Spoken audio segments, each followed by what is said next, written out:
Diyos maray na aldaw sa indo mga kabakyard, and welcome to another episode of Bicol Backyard Aquaria. So nandito po tayo ngayon sa munting place ng ating kaibigan na si Sir Abs Mansano dito po sa Barangay Pawa, Tabaco City. So dito po natin makikita yung kanyang setup, kanyang gapi tank setup, yung jazz gapi.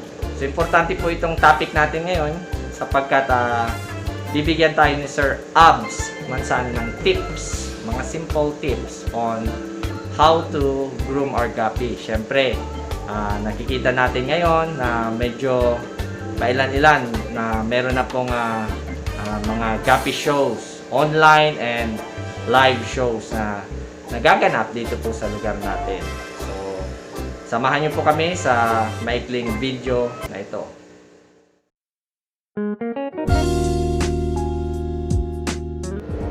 Magandang hapon mga ka-backyard. So this is Abs Mansano of GCP Bicol Chapter and Jazz Gappies.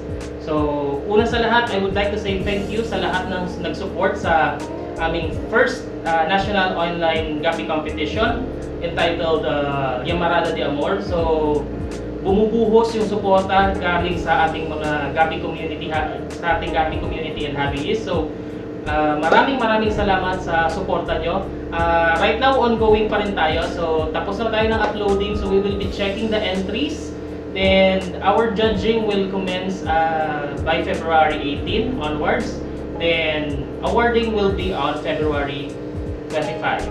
So abang-abang tayo sa result mga kahabi. So thank you so much again sa suporta. And also shout out sa ating mga judges, international and local judges na magja-judge ng ating show. By the way, narito pala tayo ngayon kasi usually nauuso ngayon yung online shows and mga gapi competition. So the first question na palaging tinatanong is, paano ba talaga mag-groom ng gapi?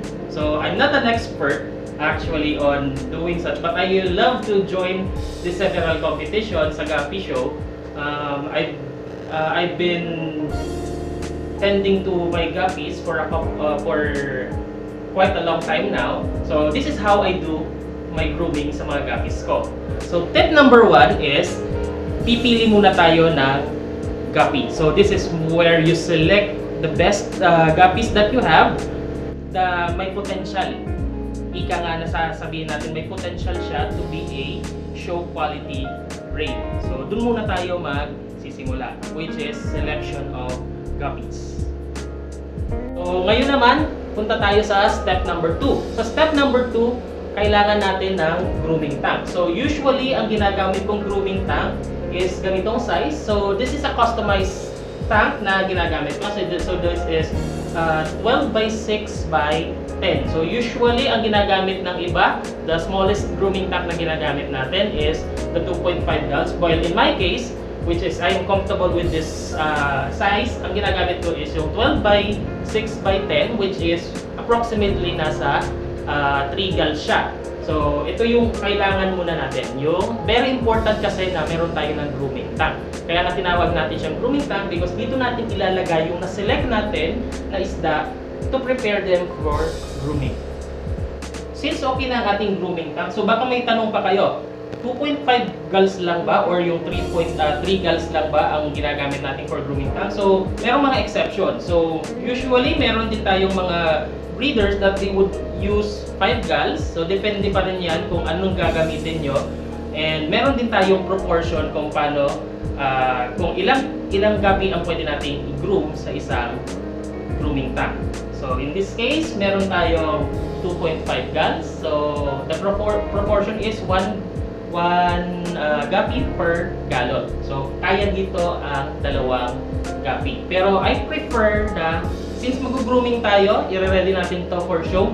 So mas maigi isa lang muna para para medyo may space for growth and development yung ating gapi. Then the next thing is kailangan din natin ng filtration. So ito, what I am holding is ito yung sinasabi nating DIY foam filter. So marami tayong variety. Meron din tayong foam filter na nabibili sa mga pet store. So importante meron tayong filtration kasi we always have to keep yung water quality ng ating gapi para safe siya while we are grooming them. So yun yung pinaka-importante din, which is yung water quality, which I will be discussing later on. And bakit kailangan ng foam filter? Because aside from filtration, kailangan din yung aeration para sa ating mga pet guppies. Our third tip, so kailangan natin ng isang magandang water quality para sa alaga nating ginugroom. So in my case, ang ginagamit ko is stock water.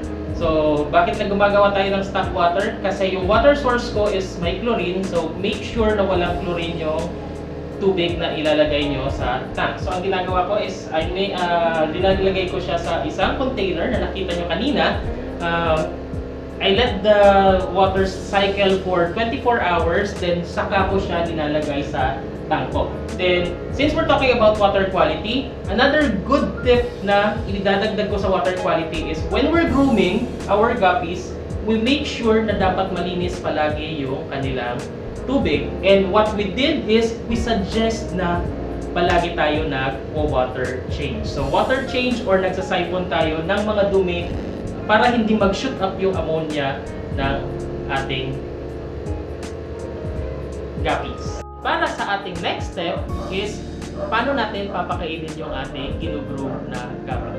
So sa mga show, importante yung body structure ng isang guppy, yung color pigmentation, yung pattern, and yung kanilang caudal and finnage. Okay, caudal and dorsal finnage. So mainam na pinapakain natin ng masusustansyang fish food ang ating mga alaga. So, in this case, meron tayong baby brine shrimp na pinapakain natin sa ating mga alaga during the grooming stage. And we also have formulated fish food na available sa ating mga pet stores.